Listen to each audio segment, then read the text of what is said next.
Visakha steel plant కూటమి రాజకీయాల్లో పావుగా మారిపోతోంది. Plant ప్రైవేటీకరణ ఆపుతామని ఎన్నికల ముందు హామీ ఇచ్చిన చంద్రబాబు, పవన్ కళ్యాణ్ ఇప్పుడు ఆ విషయాన్నే మర్చిపోయారు. గత ముఖ్యమంత్రి వైఎస్ జగన్ ప్రైవేటీకరణకు వ్యతిరేకమని ధైర్యంగా చెప్పారు. ఇప్పుడు అధికారంలో కూటమి నేతలు స్టీల్ ప్లాంట్ను గాలికొదిలేశారు. అధికారంలోకి వచ్చిన వారు మాట తప్పటంతో స్టీల్ ప్లాంట్ కార్మికులు ఏం చేయబోతున్నారు? Watch the story. ఆంధ్రుల హక్కుగా ఏర్పాటైన విశాఖ ఉక్కు కర్మాగారం కేంద్ర ప్రభుత్వ ప్రైవేటీకరణ విధానాలకు బలిపశువుగా మారుతోంది. నరేంద్ర మోదీ రెండోసారి ప్రధాని అయ్యాక స్టీల్ ప్లాంట్ను ప్రైవేటీకరించనున్నట్లు కేంద్ర ప్రభుత్వం ప్రకటించింది. అయితే అప్పటి ఏపీ ముఖ్యమంత్రి వైఎస్ జగన్ ఉక్కు ఫ్యాక్టరీ ప్రైవేటీకరణను తీవ్రంగా వ్యతిరేకించారు. అసెంబ్లీలో తీర్మానం చేయడమే కాకుండా విశాఖలో ప్రధాని మోదీ పాల్గొన్న సభలోనే ప్రైవేటీకరణ ఆపాలని వైఎస్ జగన్ విజ్ఞప్తి చేశారు.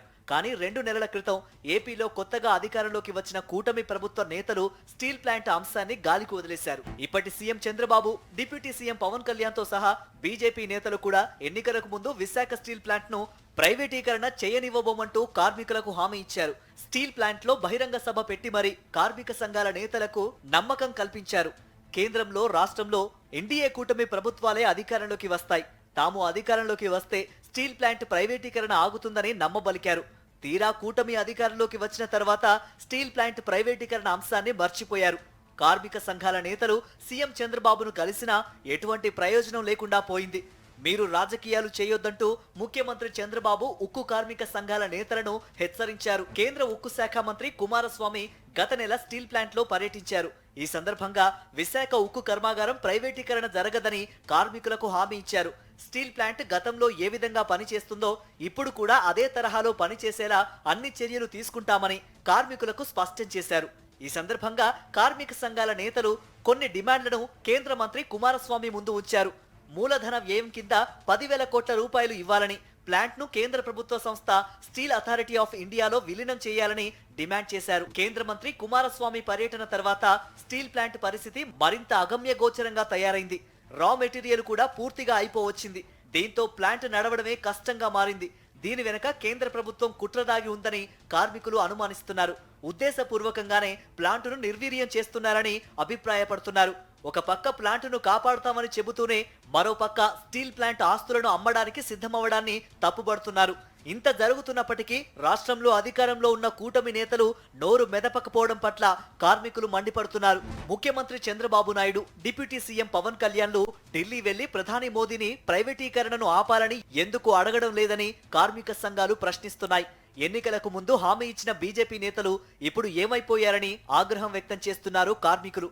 కూటమి నేతల మాటలు వట్టి బూటకమని గ్రహించిన కార్మికులు మరోసారి పోరాటానికి సిద్ధమవుతున్నారు. స్టీల్ ప్లాంట్ ప్రైవేటీకరణ చేస్తామని కేంద్రం ప్రకటించినప్పటి నుంచి, అంటే గత 1300 రోజుల నుంచి కార్మికులు రిలే నిరాహార దీక్షలు చేస్తున్నారు, నిరసనలు తెలియజేస్తున్నారు, ధర్నాలు, రాస్తారోకోలు నిర్వహించారు. అయితే కేంద్ర మంత్రి కుమారస్వామి స్టీల్ ప్లాంట్ పర్యటనకు వచ్చి వెళ్లిన తర్వాత కార్మికులు తాత్కాలికంగా కొంత వెనక్కి తగ్గారు. స్టీల్ ప్లాంట్ పరిస్థితి రోజు రోజుకు దిగజారుతూ ఉండడంతో మరోసారి ఉద్యమించడం మినహా మరో మార్గం లేదని భావించిన కార్మిక సంఘాల నేతలు అందుకు తగ్గ కార్యాచరణ రూపొందించారు. బీజేపీ ఇతర పక్షాలను కలుపుకొని దేశవ్యాప్తంగా ఉద్యమం చేపట్టాలని నిర్ణయించుకున్నారు. మరోసారి ఉద్యమాన్ని గల్లీ నుంచి ఢిల్లీ వరకు తీసుకువెళ్లేందుకు సమాయత్తమవుతున్నారు. ఎన్నికలకు ముందు స్టీల్ ప్లాంట్ ప్రైవేటీకరణ ఆపుతామని మాట ఇచ్చి మాట తప్పిన కూటమి నేతలపై కార్మికులు మండిపడుతున్నారు. ఎన్నికల్లో ఓట్ల కోసం తమను పావులా వాడుకున్న చంద్రబాబు అవసరం తీరిన తర్వాత పక్కన పెట్టేశారని ఆగ్రహం వ్యక్తం చేస్తున్నారు. గత ముఖ్యమంత్రి వైఎస్ జగన్ ధైర్యంగా ప్రధానమంత్రికి 2 సార్లు లేఖ రాసిన విషయాన్ని ఈ సందర్భంగా కార్మిక సంఘాల నేతలు గుర్తు చేస్తున్నారు. అసెంబ్లీలో స్టీల్ ప్లాంట్ ప్రైవేటీకరణకు వ్యతిరేకంగా తీర్మానం చేయడమే కాకుండా విశాఖ వేదికగా జరిగిన బహిరంగ సభ వేదిక నుంచి విశాఖ స్టీల్ ప్లాంట్ ను ప్రైవేటీకరించవద్దని ప్రధాని మోదీని అడిగిన ఘనత కూడా అప్పటి సీఎం వైఎస్ జగన్ కు దక్కుతుందని అంటున్నారు.